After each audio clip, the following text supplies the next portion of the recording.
सभी छात्रों को जय हिंद। और मैं देवेश आपके बीच एक बार फिर से एक नई क्लास के साथ। पिछली 3 क्लासेज हमने यूपी SSC पेट का जो एग्ज़ाम होना है आपका सितंबर के महीने में निर्धारित हुआ है, उसका जो प्रैक्टिस सेशन था हमने पिछली 3 क्लासेज में काफ़ी चीज़ों के बारे में पढ़ा था। एक दिन मॉडर्न हिस्ट्री पढ़ा था, एक दिन हिस्ट्री मिडवल का कुछ पार्ट उसमें मिला के पढ़ा था। लेकिन सबसे ज़्यादा जो क्वेश्चन आने हैं वो मिसलिनियस के टॉपिक से उधर से आने हैं। तो अभी फ़िलहाल टॉपिक वाइज क्लास हमने स्टार्ट नहीं की है, वो भी मैं आपको बीच में देता रहूँगा। बिल्कुल आप लोग परेशान नहीं होंगे। तो आज फ़िलहाल चलते हैं फिर से अपने अगले 5 से 50 यानी 5 प्रश्नों में 50 प्रश्न ढूंढने होते हैं हमको। तो आज हमारे सामने प्रश्न नंबर 1 क्या लिखा है? प्रश्न नंबर 1 लिखा है अवार्ड से। अवार्ड बोलिए तो पुरस्कारों से संबंधित बहुत प्रश्न पूछे जाते हैं।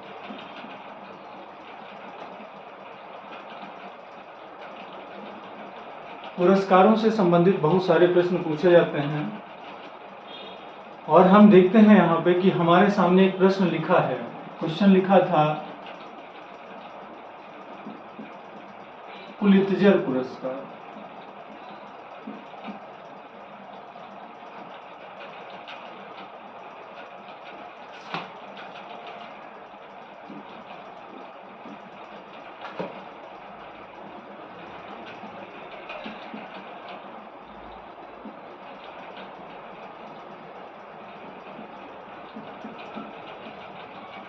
पुलित्जर अवार्ड, या मान लीजिए हमारे सामने लिखा था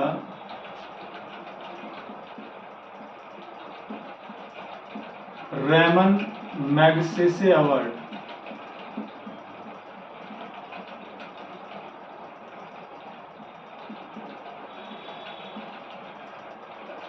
या हमारे सामने लिखा है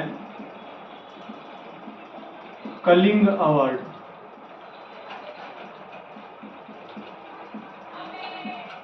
कलिंग अवार्ड, या हमारे सामने लिखा है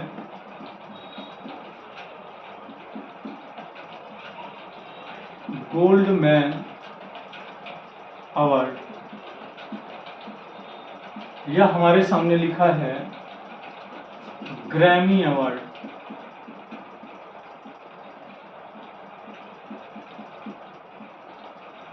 या अगला क्वेश्चन लिखा है Oscar award.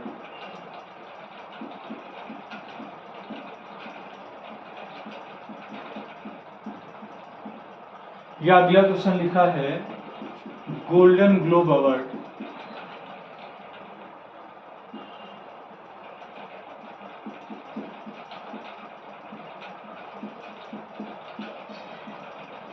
Golden globe award, या हमारे सामने लिखा है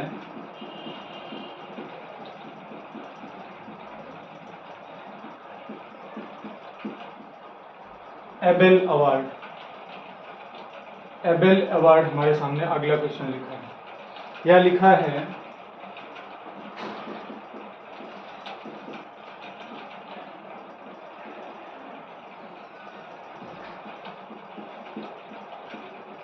man Booker award.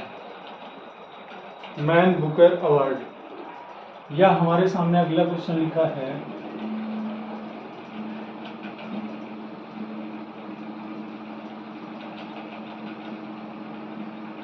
Nobel award. या अगला क्वेश्चन लिखा है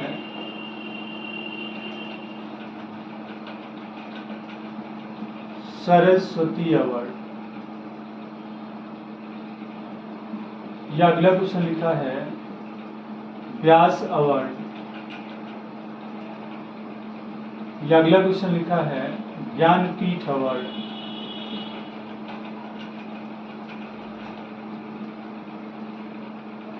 ज्ञानपीठ अवार्ड, या अगला क्वेश्चन लिखा है धन्वंतरी अवार्ड। धन्वंतरी अवार्ड, या अगला क्वेश्चन लिखा है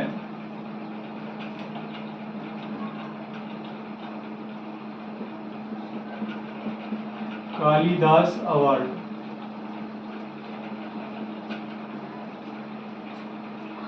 या ऐसे बहुत सारे प्रश्न हैं जो कि परीक्षा में पूछे जाते हैं। आपसे यह भी पूछ सकता था कि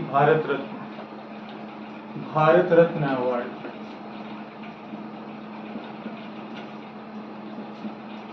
अगला क्वेश्चन लिखा है भारत रत्न अवार्ड। ठीक, आपसे ये भी कई बार प्रश्न पूछा गया है। या फिर आपसे पूछ सकता था दादा साहब फाल्के अवार्ड, दादा साहब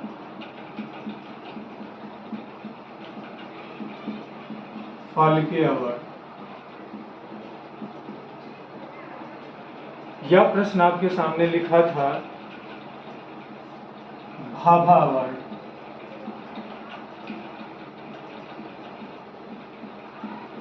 यह प्रश्न लिखा है शांति स्वरूप भटनागर अवार्ड,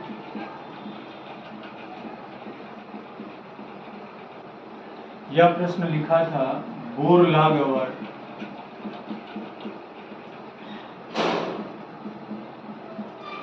यह प्रश्न लिखा है स्वामीनाथन अवार्ड।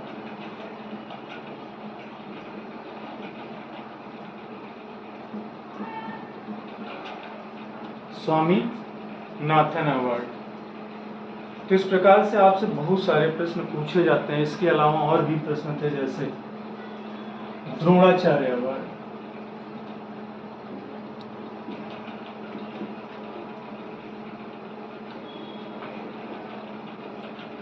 यह प्रश्न लिखा था द्रोणाचार्य अवार्ड के अलावा लिखा है अर्जुन अवार्ड।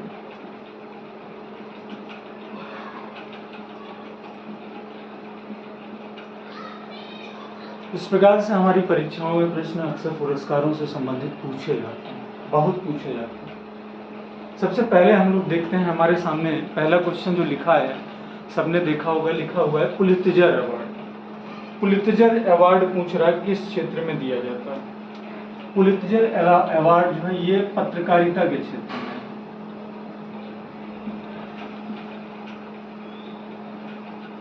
किस क्षेत्र में दिया जाता है? पत्रकारिता के क्षेत्र में दिया जाता है।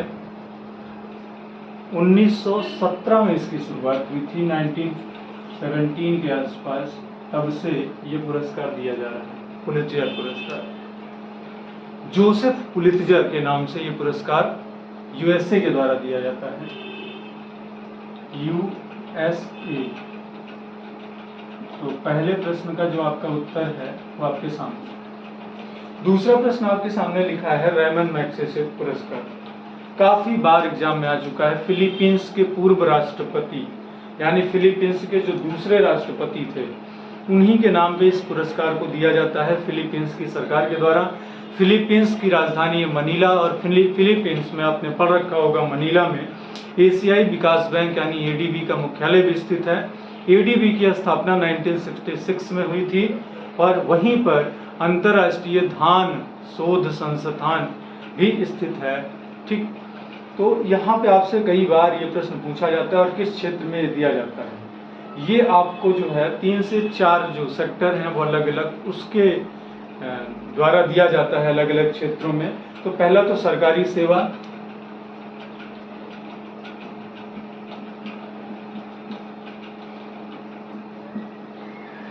दूसरा समाज सेवा,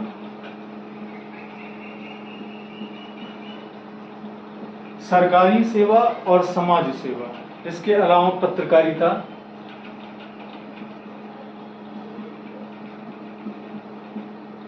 और साहित्य। सरकारी सेवा, समाज सेवा, साहित्य, पत्रकारिता और अंतर्राष्ट्रीय समझ के क्षेत्र में, अंतर्राष्ट्रीय संबंध के क्षेत्र में, अंतर्राष्ट्रीय समझ के क्षेत्र में कोई इंटरनेशनल ऐसा कोई मुद्दा हो तो अंतर्राष्ट्रीय समझ।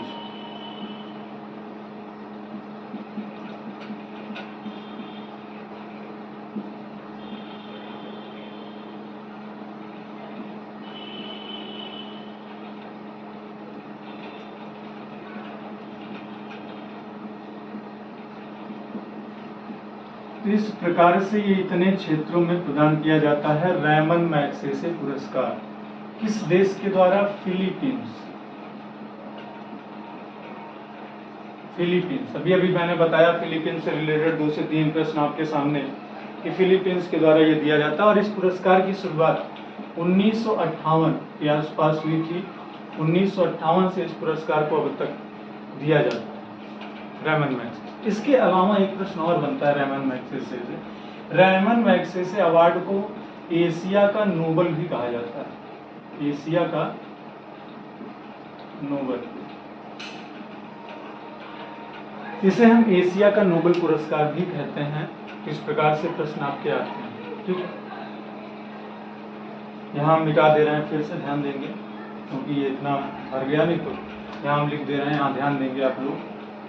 अगला प्रश्न आपका मिटाना ही थोड़ा सा पड़ेगा।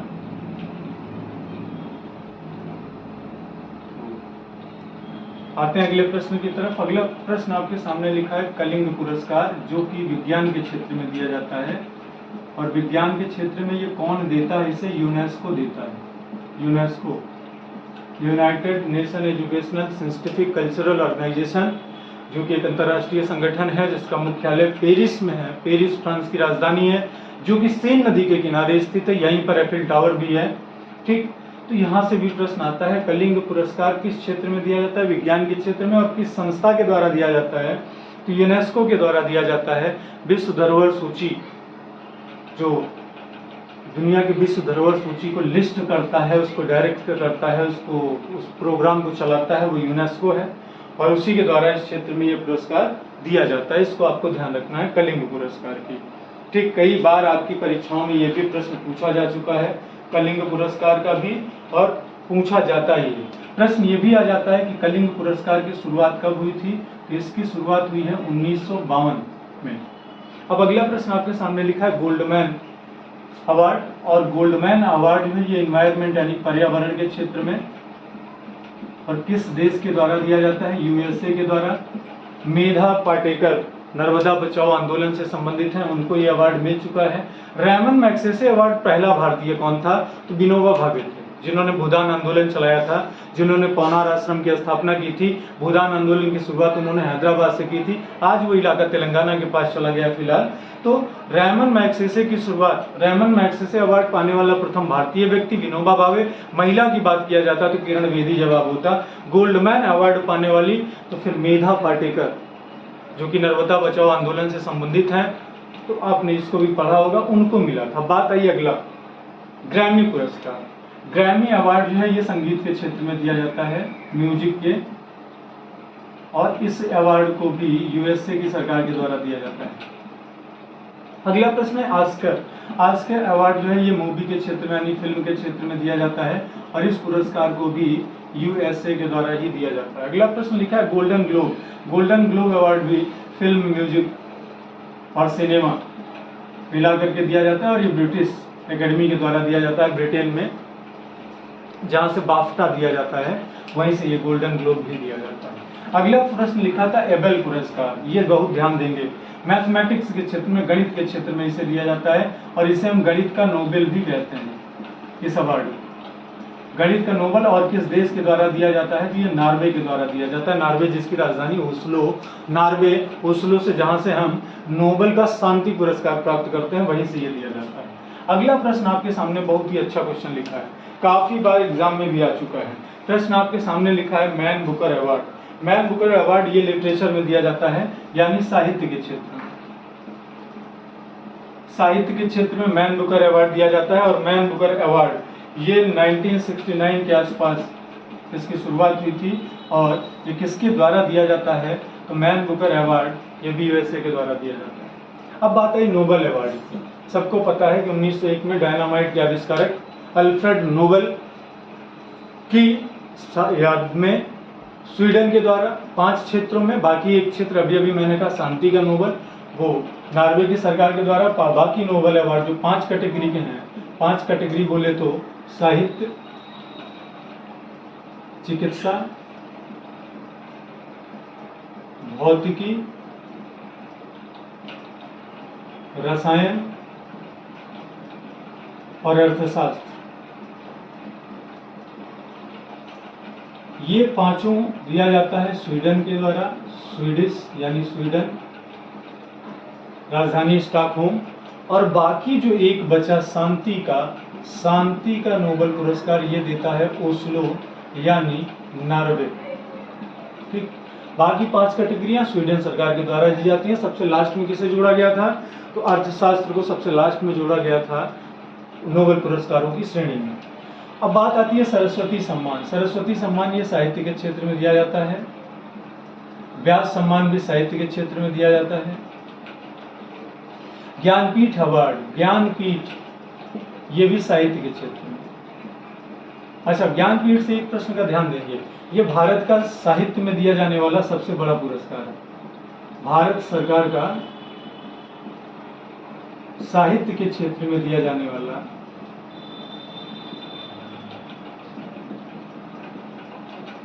सबसे बड़ा पुरस्कार, साहित्य के क्षेत्र में दिया जाने वाला सबसे बड़ा पुरस्कार है। पहली महिला कौन थी जिनको मिला ये? पहली महिला आशा पूर्णा देवी, आशा पूर्णा देवी, इनको मिला था। और अगर कहता पहला पुरुष कौन था, तो जी शंकर कुरुप, मलयालम, जी शंकर कुरुप मलयालम में कि बंगाली भाषा के लिए मिला था, इसको आप चेक कर लीजिएगा। जी शंकर कुरुप प्रथम पुरुष थे जिनको ज्ञानपीठ मिला, और आशा पूर्णा देवी पहली महिला थी जिनको ये अवार्ड मिला था। अगर ज्ञानपीठ का हिंदी की बात करें, हिंदी भाषा में, तो हिंदी भाषा में सबसे पहली महिला वो हैं महादेवी वर्मा, महादेवी वर्मा। और पुरुषों में सुमित्रा नंदन पंत चिदम्बरा के लिए मिला था, और हिंदी में यामा के लिए जो है महादेवी वर्मा को मिला था। इनकी एक कृति है यामा, उसके लिए सुमित्रा नंदन पंत को चिदम्बरा। तो पुरुषों में, हिंदी में पुरुषों में, महिलाओं में महादेवी वर्मा को, और पुरुष की अगर बात आती तो यह ध्यान रखेंगे कि सुमित्रा नंदन पंत साहब का नाम आएगा। इस प्रकार से भी प्रश्न आपके सामने पूछे जाते हैं। चलिए, अगला प्रश्न लिखा है आपके सामने धन्वंतरी पुरस्कार। आप जानते हैं धन्वंतरी जिन्हें आयुर्वेद का पिता कहा जाता है, जो कि नवरत्नों में एक थे, किसके? चंद्रगुप्त द्वितीय के। इनके नाम से पुरस्कार को दिया जाता है, और आप इसे चिकित्सा के क्षेत्र में दिया जाता है, चिकित्सा यानी मेडिकल के। अगला क्वेश्चन लिखा है कालिदास। ये एक स्टेट गवर्नमेंट के द्वारा, मध्य प्रदेश सरकार के द्वारा दिया जाने वाला खास पुरस्कार है, और इसे कला, साहित्य और कला के क्षेत्र में दिया जाता है। मध्य प्रदेश सरकार के द्वारा साहित्य और कला के क्षेत्र में। भारत रत्न पुरस्कार यह नागरिकों को प्राप्त होता है। भारत रत्न सबको पता है कि किस क्षेत्र में दिया जाता है? कला, साहित्य, विज्ञान। कला, साहित्य और विज्ञान के क्षेत्र में उत्कृष्ट प्रदर्शन करने वाले व्यक्तियों को दिया जाता है भारत रत्न। कब से इसकी शुरुआत हुई थी भारत रत्न पुरस्कार की? 1954 में, 1954 में। पहला व्यक्ति कौन था जिसे मिला था? डॉक्टर सर्वपल्ली राधाकृष्णन। पहली महिला कौन थी जिसको मिला था? इंदिरा गांधी जी, भारत रत्न पुरस्कार पाने वाली। ठीक, क्या कोई ऐसा विदेशी व्यक्ति भी है जिसे भारत रत्न मिला है? जी हाँ, बिल्कुल है, खान अब्दुल गफ्फार खान। क्या दूसरे कोई विदेशी व्यक्ति हैं? बिल्कुल हैं। दक्षिण अफ्रीका का गांधी नेल्सन मंडेला जिनको कहा जाता है, उनको भी ये पुरस्कार मिल चुका है, भारत रत्न। ठीक, तो अब बात करते हैं अगले पुरस्कार की। नाम लिखा है दादा साहब फाल्के, जो कि 1969 से स्टार्ट हुआ था, जो कि सिनेमा के क्षेत्र में दिया जाता है। अगला क्वेश्चन लिखा है भाभा अवार्ड, जहांगीर भाभा, होमी जहांगीर भाभा, भारतीय परमाणु कार्यक्रम के जनक।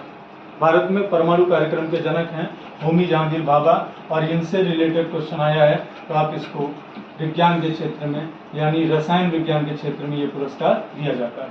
शांति स्वरूप भटनागर, ये भी विज्ञान के क्षेत्र में दिया जाता है। बोरलाग, नॉर्मन बोरलाग, विश्व में हरित क्रांति के जनक, अमेरिका से नॉर्मन बोरलाग, उन्हीं के नाम की ये पुरस्कार। तो कौन सा सेक्टर होगा? कृषि। विश्व में हरित क्रांति के जनक। और भारत में हरित क्रांति के जनक, तो स्वामीनाथन पुरस्कार किस क्षेत्र में दिया जाएगा? इसका भी जवाब होगा कृषि, चूंकि भारत में हरित क्रांति का पिता इन्हीं को कहा जाता है। अगला क्वेश्चन आपके सामने लिखा है द्रोणाचार्य अवार्ड, और अगला लिखा है अर्जुन अवार्ड। द्रोणाचार्य अवार्ड 1985 से किसको दिया जाता है? खेल प्रशिक्षकों को, खेल प्रशिक्षक। कब शुरुआत हुई थी? 1985 में भारत सरकार के द्वारा दिया जाने वाला पुरस्कार है। बात आई अगला अर्जुन पुरस्कार, 1961 में ये स्टार्ट हुआ और ये किसको दिया जाता है? विशिष्ट खिलाड़ियों को, खेल में विशिष्ट खिलाड़ियों को ये पुरस्कार दिया जाता है। तो फिलहाल आज का टॉपिक हमारा अवार्ड से रिलेटेड था, वहाँ से जो भी प्रश्न थे हमने पढ़ने की कोशिश की, हमने देखने की कोशिश की। तो मिलते हैं अगले नए टॉपिक के साथ आपको अगली क्लास में। बाकी आप लोग अच्छे मन के साथ, अच्छे दिन के साथ, अच्छी मेहनत और लगन के साथ लगे रहिए अपने एग्जाम पे। 100% आपको देना है अपना। तो बाकी सभी छात्रों को देवेश का जय हिंद, जय भारत।